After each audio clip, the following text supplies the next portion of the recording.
பசங்க எல்லாரையும் என்கொயரி பண்ணணும், எல்லாருமே வண்டியில ஏறுங்கன்னு. இதுல ஒரு பெரிய ஆள் இருக்கானே, அது யாருன்னு கேட்க, ரங்கன் சார் எங்க பிடி டீச்சர் தான்னு நடராஜன் கோர்த்து விடுறான். போலீஸும் பசங்களை பிடிச்சு இழுத்துட்டு போக ட்ரை பண்ண, சார் அவங்க ஒன்றும் கிரிமினல்ஸ் இல்ல, நானும் அங்கதான் இருந்தேன், அவங்க மேல எந்த தப்புமே இல்லைன்னு சொன்னா, உன்னையும் சேர்த்து தான் என்கொயரி பண்ணணும், நீயும் வான்னு கூப்பிடுறாரு. ரங்கனும் ஒரு பக்கம் மட்டும் விசாரிச்சுட்டு முடிவுக்கு வராதீங்க, ரெண்டு பக்கமும் என்ன நடந்ததுன்னு விசாரிங்கன்னு சொல்ல, அதான் எல்லாமே வீடியோல தெளிவா இருக்கே, ஸ்டாஃபா இருந்தா சண்டை போடுறதை நிறுத்தி இருக்கணும், அதை விட்டுட்டு நீயும் சண்டை போட்டிருக்கேன்னு பசங்களை பிடிச்சு இழுத்துட்டு போக ஒரு பெரிய ஆர்கியூமெண்டே நடந்துகிட்டு இருக்கு. அப்ப தியோ வந்து அவ மொபைல்ல ரெக்கார்ட் பண்ண அந்த எடிட் பண்ணாத வீடியோவை ப்ளே பண்ணி காமிக்க, அத போலீஸும் பார்த்துட்டு, சாரி மேடம், அந்த வீடியோவை மட்டும் பார்த்து தப்பா நினைச்சிட்டேன், நீங்க வேணும்னா அவங்க மேல கம்ப்ளைண்ட் கொடுங்கன்னு சொன்னா, அவங்களும் சின்ன பசங்க தானேன்னு வேணாம்னு சொல்லிடுறாங்க. அப்புறம் போலீஸும் பசங்க கிட்ட இதுதான் கடைசியா இருக்கணும், இப்படி சண்டை போட்டு ஃபியூச்சரை கெடுத்துக்காதீங்கன்னு அட்வைஸ் பண்ணிட்டு போறாரு. அப்புறம் தான் மணி என்ன நடந்ததுன்னு எல்லா விஷயத்தையுமே சொல்றான். அதை கேட்டு நடராஜனும் கடுப்பாகி, நீங்களாம் ஸ்போர்ட்ஸ் பசங்களாடா, எப்ப பாரு ஏதாவது ஒரு ஏழ்ரை இழுத்துட்டு வர்றது, ஒண்ணு உங்களுக்குள்ள அடிச்சுக்கிறீங்க, இல்ல கூட்டம் சேர்ந்து வெளி காலேஜ்ல போய் பிரச்சனை பண்ணிட்டு வர்றீங்கன்னு ரங்கங்கிட்ட, நீ பிடி டீச்சர்னா டிசிப்ளினை கத்து கொடு, அதை விட்டுட்டு இப்படி சண்டை போட கத்து கொடுக்காதன்னு, இனிமேலும் இங்க வேலை செய்ய முடியாதுன்னு வேலையை விட்டுட்டு போறாரு.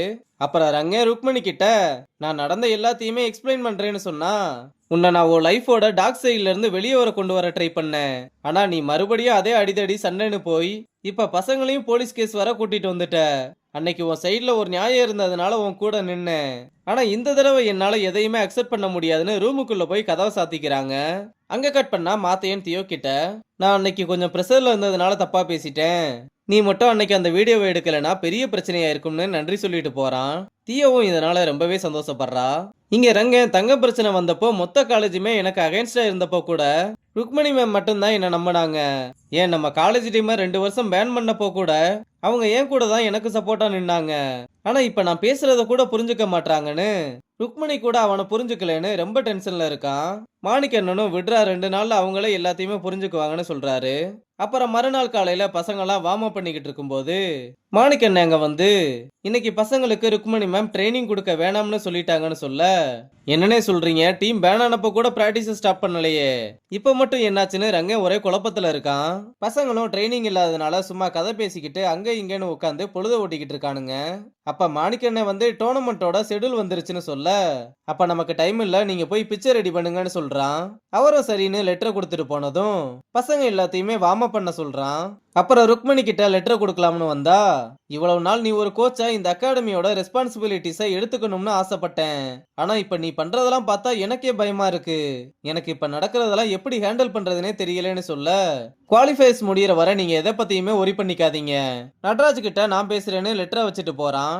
அப்புறம் நடராஜ் கிட்ட வந்து, டோர்னமெண்டோட ஷெட்யூல் வந்துருச்சு, டைமும் ரொம்ப கம்மியா இருக்குன்னு சொன்னா, அவனுங்களை போய் ஏதாவது குஸ்தி போட்டியில சேர்த்து விடு, நீ தான் அவனுங்களுக்கு நல்லா சண்டை போட கத்து கொடுக்கறியே, அவங்களுக்கெல்லாம் கோச் பண்ணி என்னோட டைமை வேஸ்ட் பண்ண விரும்பலன்னு சொல்றான்.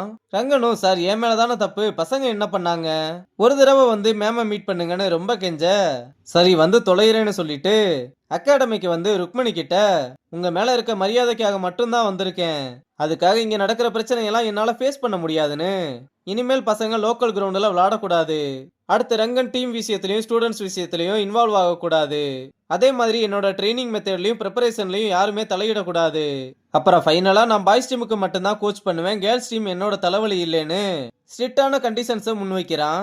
ருக்மணியும் இவ்வளவு கம்மியான டைம்ல இவங்களை கோச் பண்ண யாரை தேடி கண்டுபிடிக்கிறதுன்னு கேட்டா, ஏன் அதான் உங்க செல்ல பிள்ளை ரங்கனை வச்சு பாத்துக்கோங்க, ஆஃப்டர் ஆல் கேர்ள்ஸ் டீம் தானே, யார் கோச் பண்ணாலும் தோக்க தானே போறாங்கன்னு சொன்னதும், ஸ்டூடெண்ட்ஸை பத்தி பேசாதீங்க, ஒழுங்கா கோச் பண்ணா அவங்களையும் கம்பீட் பண்ண வைக்க முடியும்னு சொல்ல, அப்ப நீங்களே கோச் பண்ணுங்க, பின்னாடி நின்று பேசுறது ஈஸி, முன்னாடி வந்து கோச் பண்ணி பாருங்க, அப்பதான் இவங்களை வச்சு என்ன கிழிக்க முடியும்னு உங்களுக்கு தெரியும்னு ஓவரா பேச, ரங்கனும் இதை கேட்டு கடுப்பாகி ருக்மணி கிட்ட நான் கோச் பண்றேன்னு சொல்றான்.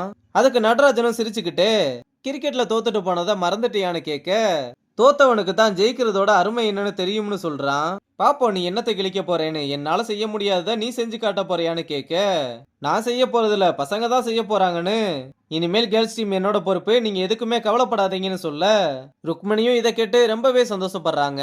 ஒரு வழியா ரங்கனும் கோச்சாக சம்மதிச்சு பழைய ரங்கனா திரும்பி வந்திருக்கதோட இந்த எபிசோட முடிச்சிருக்காங்க.